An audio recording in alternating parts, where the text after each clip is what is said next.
Bienvenue à toi mon cher, ma chère, bienvenue dans cette nouvelle petite vidéo sur ma chaîne. On continue avec notre petit itinéraire ici dans le centre du Vietnam. On a été à Hue, ensuite on a descendu jusqu'à Hoi An et maintenant on continue avec la ville de Da Nang. Let's go!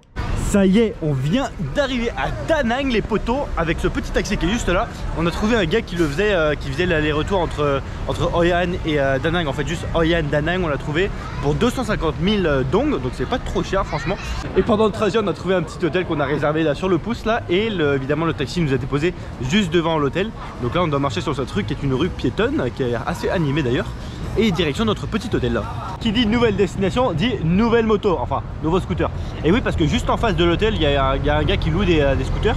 Il y en a partout de toute façon, même les hôtels vous pouvez demander, des fois ils louent des scooters. Donc il y en a partout des locations de scooters. Bon bref, on a loué un autre scooter qui est juste là, hop, belle petite machine.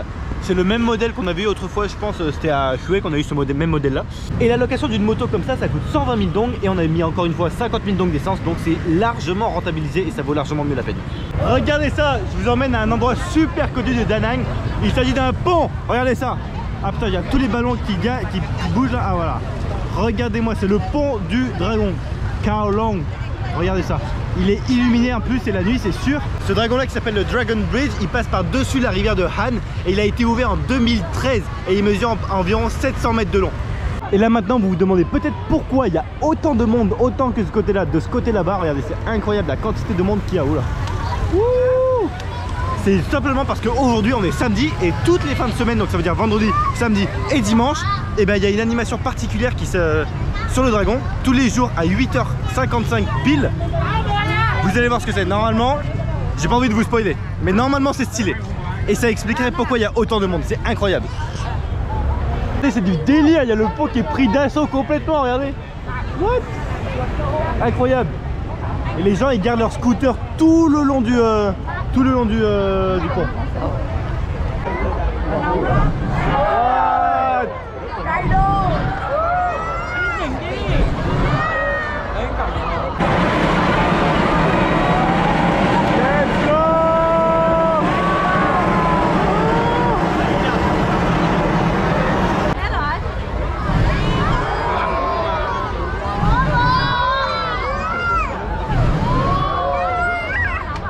Et voilà, le show est terminé, le trafic reprend, c'est complètement le bordel. Il va falloir qu'on traverse ça, viens Nicolas, viens.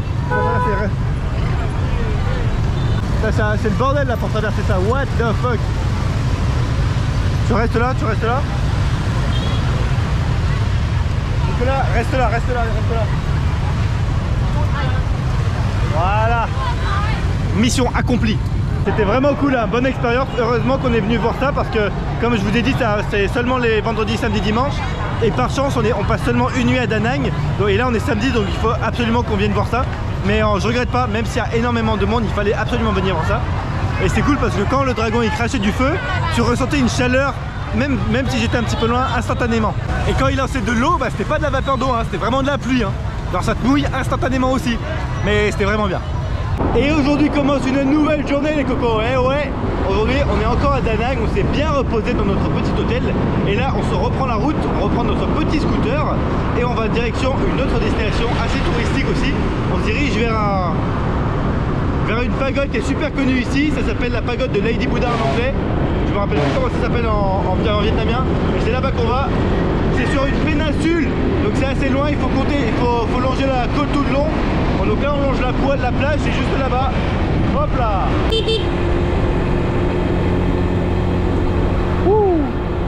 Yes, regardez, on s'approche déjà de la péninsule de Santra. Regardez, c'est cette montagne là-bas, c'est une presqu'île qui continue jusqu'à l'autre côté, jusque sur la droite là. Et là je sais pas si vous apercevez, mais on aperçoit déjà la statue de la Lady Buddha. C'est exactement là qu'on va. Et sinon, Da Nang c'est une assez grande ville, hein. C'est la plus grande ville ici de la région de Quang Ngai.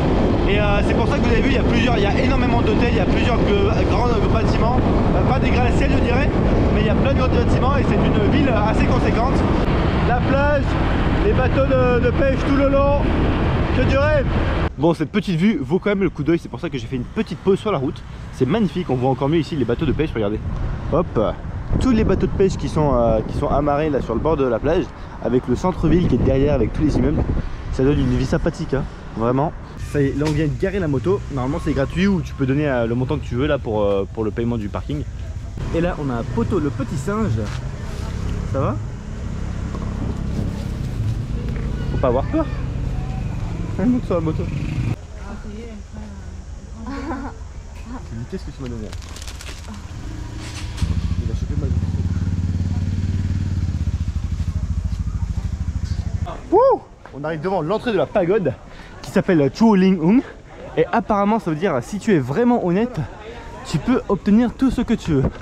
C'est ce qu'on m'a dit. Mais regarde, on va y aller, on va faire un tour. Et on va voir s'il y a des trucs intéressants. Que normalement, oui. Hein. Ouh. Il y a un beau petit bâtiment devant moi là. Regardez ça. Waouh. Ça fait comme un jardin. Avec la pagode au fond là-bas. Et des statues autour. Allez, je vais jeter un petit coup d'œil à l'intérieur de cette pagode. Ça devrait être assez similaire aux autres. Mais celle-là, je sais qu'elle est plus récente. Elle a été inaugurée en 2010. Donc c'est assez récent. Et c'est pour ça qu'elle a, un style architectural contemporain. Et ça se voit qu'elle est super bien entretenue. Évidemment, pour enlever les petites tongs. Et on rentre. C'est toujours aussi paisible, hein, les pagodes. Et là, on se retrouve dans cette pièce où il y a beaucoup de Bouddhas différents. Regardez. Beaucoup de Bouddhas différents qui sont en bois et qui forment une allée et qui mènent à un Bouddha central ici. Qui est en or et qui a de multiples bras. Regardez-moi la petite vue là qu'on a sur la ville de Da Nang qui est juste en face ici, sur la plage, la mer, on est encore sur la péninsule. Juste là on peut voir la Lady Buddha, je vais m'approcher dans pas longtemps, on la voit bien d'ici là. Et ici je suis toujours sur le même temple et la visite de ce temple n'est pas terminée. Le clou du spectacle est encore ici. Après on ira voir la Lady Buddha, mais regardez cette vue magnifique sur ce bâtiment, sur cette pagode, regardez ça. Waouh! Incroyable, avec cette porte là, le Bouddha qui est couché, qui est hyper symbolique, cette tour qui est juste derrière, on va essayer de s'approcher un petit peu plus, mais wow, à première vue, la vue est absolument incroyable, vraiment, c'est impressionnant. Bon là je viens de passer les portes, et là je me retrouve sur le seuil de cette imposante tour là, regardez ce mastodonte, wow, je pense pas qu'on puisse rentrer jusqu'en haut, ça m'étonnerait en tout cas, mais regardez, il y a encore des guerriers, des dragons qui protègent l'entrée de la tour et on va rentrer.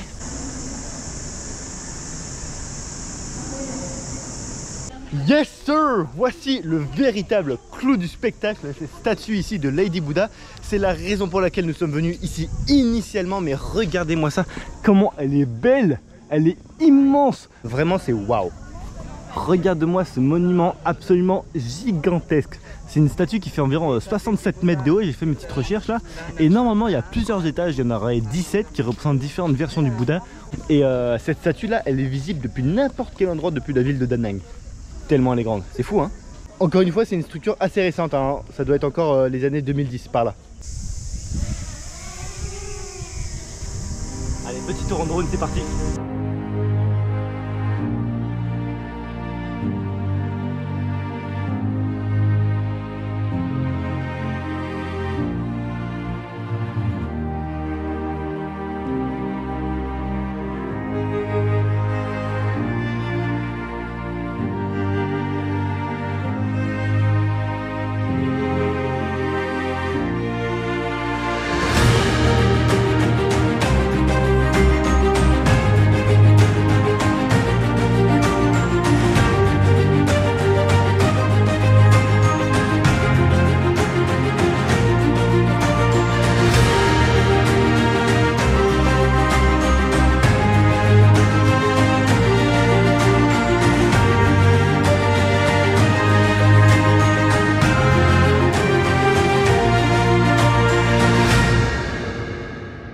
Et allez c'est parti, on reprend la moto, on se remet sur la route. Hop, regardez encore une fois la vue qu'on a d'ici, incroyable. Je pense qu'on peut aussi monter par ascenseur, c'est la structure ici en béton là. Ça doit être ça l'ascenseur, mais ça coûte, il y a un coût extra de 15 000 dong.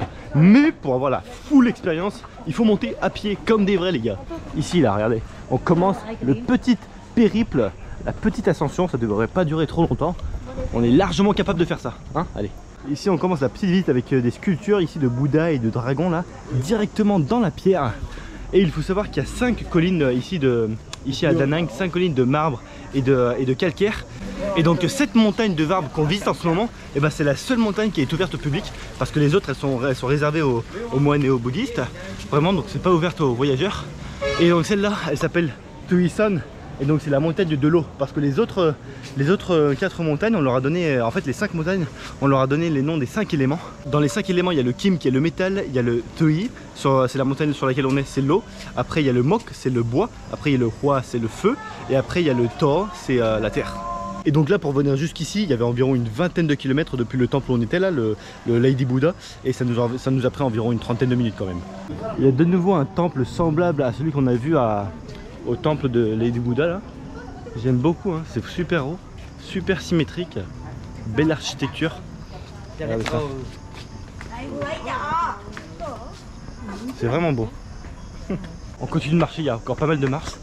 Regardez, on continue. Et c'est sympa parce qu'il y a plein de pagodes comme celle-ci tout le long. Là apparemment on arrive à une première grotte. Il y a Nicolas qui prend un petit peu d'avance là-haut là. Ouh. Faut faire attention parce qu'apparemment les marches sont glissantes. Parce que c'est du calcaire. Ouh. Un premier Bouddha ici. Yo, ça continue, ça monte de malade. Là c'est dur. En plus moi je suis en train de tenir la GoPro là. C'est pas très sécuritaire, mais au moins. Il y a juste plein de chauves-souris là. Juste là. Et ça fait un aven tout en haut. Ça fait comme un puits de lumière, c'est pour ça qu'on peut les voir. Et dans cette même grotte, on peut voir quelques gravures ici dans la roche. On dirait des signes soit chinois, soit des anciens caractères vietnamiens. Là-haut aussi, on en a quelques-uns, juste en dessous de toutes les chauves-souris là. On dirait que je suis arrivé à un des sommets de la colline de marbre. Apparemment, parce qu'il y en a plusieurs derrière moi, il y en a comme 2 autres derrière moi. Mais c'était écrit Heaven's Gate. Donc j'imagine qu'ils appellent ça la porte du paradis. Ça donne quand même une belle vue sur la mer ici, sur la plage qui est juste là-bas. Et là-bas sur le centre-ville, moi j'arrive à apercevoir le pont du Dragon où j'étais hier soir. Mais là je pense pas que vous le voyez. Donc ça donne une belle vue quand même. Yes. Ok, là on arrive dans la seconde salle. La salle qui succède juste à la précédente là. Petite statue de guerrier juste ici. Hop là. Une seconde ici. En fait il y en a 4, il y en a plusieurs autour de moi. Hop là. Mais ce que j'ai devant moi les gars, c'est assez stylé. Regardez ça. Waouh, une énorme salle avec un Bouddha juste là. Waouh, on va descendre, on va s'approcher de plus près. Petite pagode, petit temple directement dans la roche. C'est unique hein. Waouh. Regardez-moi la taille de cette grotte, elle est immense. Dernier petit tour pour la beauté de ce spectacle parce que ça a vraiment du mérite. Waouh. Et voilà, fini la visite des montagnes de marbre. Elles sont juste derrière moi là. C'est celle-là, on les quitte. La visite a largement valu la peine. C'est pas très cher en plus. Ça coûte 40 000 dong par personne. Et franchement, ça vaut vraiment le coup d'œil. Vous devriez aller voir les montagnes si vraiment vous passez à Da Nang. Je vous le conseille. Maintenant, on n'a plus beaucoup de temps. On va direction la plage. Il faut se rafraîchir un petit peu là. Wouh. Ça y est, regardez-moi cette plage là. C'est la plage de Mire. Encore une fois, je suis pas sûr de comment je le prononce, mais ça s'appelle comme ça. Là, je vous le mets dans la vidéo. L'orthographe exacte, c'est cette plage. Elle est pas hyper large, mais elle est extrêmement longue. Elle doit faire quoi, 20-25 km. Regardez, parce qu'elle termine jusque là-bas. Là, on voit le Lady Buddha là-bas. Je sais pas si vous le voyez. La statue sur laquelle on est, la statue où on est allé il y a pas longtemps, avec la petite pagode en face là-bas. Et ça démarre de là-bas et ça finit jusque là-bas. Regardez, c'est un truc de malade. Ouh, regardez, elle est super grande. On a vraiment le choix pour s'installer, tu t'installes où tu veux. Et ouais, encore une fois, il y a pas mal de transats, il y a pas mal de bars aussi. Il y a beaucoup de petits stands de location de planches, tout ce que tu veux, bouées, planches de surf. Il y a même des jet skis. Il y a même aussi un parapente tiré par un bateau.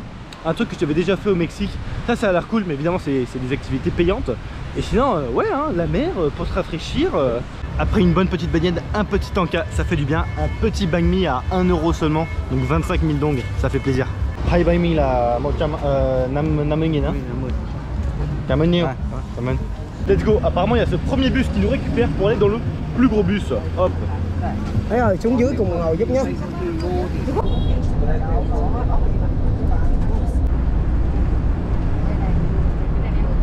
Yes, ça c'est notre vrai bus.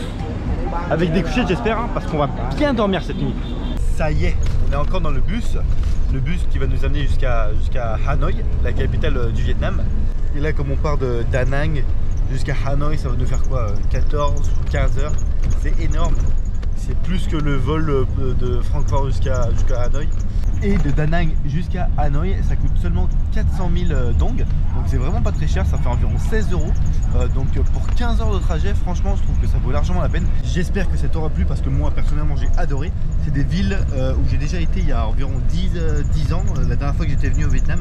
Mais j'ai pas beaucoup de souvenirs. En tout cas j'ai découvert énormément de choses. J'espère que vous avez appris plein de choses, que je vous ai fait découvrir plein de choses aussi. En tout cas, souhaitez-moi un super bon retour à Hanoï et on se voit dans une prochaine vidéo.